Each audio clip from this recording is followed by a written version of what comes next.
Good Saturday morning, everyone. Meteorologist Jeremy Baker here on this beautiful morning. I woke up, it was dark. Of course, I was doing the morning show today for Roxy. Paul will be in later today, but woke up. It was cool outside, but not too bad.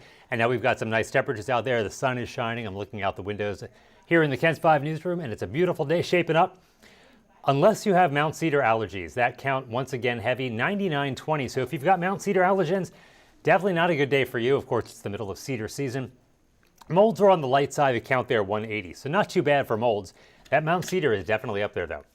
And the aquifer is down, or up rather, to 629.2, so it's gone up a fifth of a foot in the past 24 hours. We need a lot more than that. We are sitting at 629.1 for the 10-day average. It really hasn't changed much over the past couple weeks. And the monthly average still close to 40 feet below average. And unfortunately, the dry forecast continues as we head into the next week. All right, feel free to ask any questions or tell me what you had for breakfast. I'm following along here on Facebook. So we're looking at 60s now. Temperatures rising quickly. San Antonio was 48 degrees 2 hours ago. Now we're already up to 67. That shows us the air is very dry. We're heating up very quickly. The air, when it's dry, can heat up fast, and it also cools down quickly. So we've risen 20 degrees in just 2 hours. There's that dew point. You see it says 31 degrees.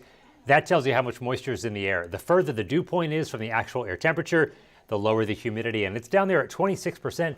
So it's a dry day. Fire danger is moderate today, so about average, but considering we haven't had much rainfall, and you see all that brown there at the airport, the moisture out there, the fuels are very dry. So do your best to keep your eyes on anything if you're doing any barbecuing over this Super Bowl weekend. We've got a wide range in temperatures. Junction 53. Rock Springs has been well above everyone else all morning. I'm thinking something's up with the temperature sensor out there. Says 72. I'm thinking cooler than that. 70 in Beeville, Victoria, 68. 67 in Seguin, a pair of 6s in New Braunfels and Bernie. And Hondo, Pearsall, Cotulla, all at 67 degrees. Very nice start to the day.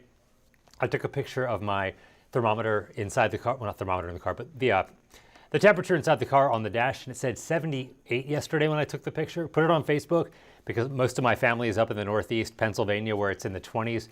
And finally got a comment today that someone was jealous of our weather. And I said, don't worry, in the summer, it'll be flip-flopped around. It'll be 105 here, 85 up there, and we'll be complaining. Well, some of us. All right, here's the radar. We are dry. We have virtually cloud-free skies, so without clouds, we can't have any rainfall. Good morning to you, Sonia. Thanks for saying hi. Hope you're having a good morning. And hello, Alex Benitez. I see you are watching. All right, water vapor. This shows where the systems are. We can pick out the dry air, the air with lots of moisture, where you have the orangey color or yellow. That's the dry air. Where you have the bright whites, blues, and greens, that's where most of the moisture is. That's where the rainfall is. That's what we need. The dry air is moving out. Moisture is starting to build. The result, increased cloud cover, not till tonight and tomorrow. We're not going to get any rainfall out of any of these clouds, though, until we get to Tuesday, really Monday night into Tuesday. You ate a cookie for breakfast to bring in the new year. It's February. A little behind there. All right, here's that forecast. The futurecast, 4 o'clock this afternoon.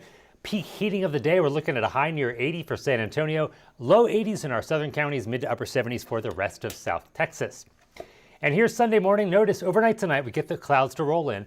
We'll start out tomorrow morning mostly cloudy. I'm thinking most of us dry, but you do see a few future radar returns showing up there around the Rio Grande Valley near Eagle Pass and Del Rio. There could be enough moisture out there for some drizzle in some areas, but I'm thinking tomorrow morning most of us dry. And then by the afternoon, partly cloudy skies. We'll call it a mixture of sun and clouds and a high temperature in the upper 70s and low 80s once again. What kind of cookie did you eat? That's what we want to know. And then as we head into Monday morning, mostly cloudy once again. Temperature starting out mild in the upper 40s and low 50s, dry in the morning. And in the afternoon, the clouds stick around. So that trend of having the sunshine is going to do a reversal later today, and we'll get stuck with the clouds Sunday into Monday. Mild temperatures, though, warm temperatures, upper 70s, low 80s Monday. We need the rainfall. 6 months ago, the drought was there. Here we are now. Extreme drought conditions expanding across much of South Texas, from the Rio Grande, across San Antonio, up the I-35 corridor to Austin, over towards Corpus Christi as well. Not so bad in North Texas, but here we have that. And it's growing quickly because we're entering that warmer period of the year. Typically, we get a little more rainfall heading into the spring. Right now, it's looking dry. We've got to get some rainfall in the next couple of months, or this is going to get a lot worse. And the Climate Prediction Center says this is not for the next week, the week after that. So the second half of the 14-day forecast showing above average temperatures for much of the country, below average on the bookends. What about precipitation? It's the western third of the country getting above average, well above average rainfall for us, kind of teetering on above or normal rainfall. Just not seeing a whole lot over the next 10 days. For today, enjoy the warm weather while we have it. It's not going to be here forever. 79 for a daytime high today. We'll end up at 73 by lunchtime, mostly sunny skies. West winds at 5 to 10 miles per hour. Overnight tonight, mostly clear skies. It'll be a cool night with a low temperature of 62 by the mid-evening hours and sunset at 6:17. Here is that 14-day forecast. Tomorrow, today, a high of 79, 75 on Sunday. Same story Monday. We'll have rain chances return on Tuesday with a high of 76 at 40%. If you're looking ahead to the rodeo, we usually get that cold day at the rodeo. We're just not seeing it. It starts on Thursday with a high of 78, partly cloudy skies, and then no rain chances the rest of the forecast. Valentine's Day, mostly sunny to partly cloudy, a high of 70, and we stay in the 70s for the rest of the forecast. So we need the rain. We're not going to get it, so just enjoy the nice temperatures. All right, that is your forecast. And again, Paul Morales will be here later on today for Ken's 5 News later this afternoon and this evening. I'll be back tomorrow morning. If you're not here tomorrow morning, have a great weekend. If you are, have a great day. Hope to see you tomorrow. Bye-bye, guys.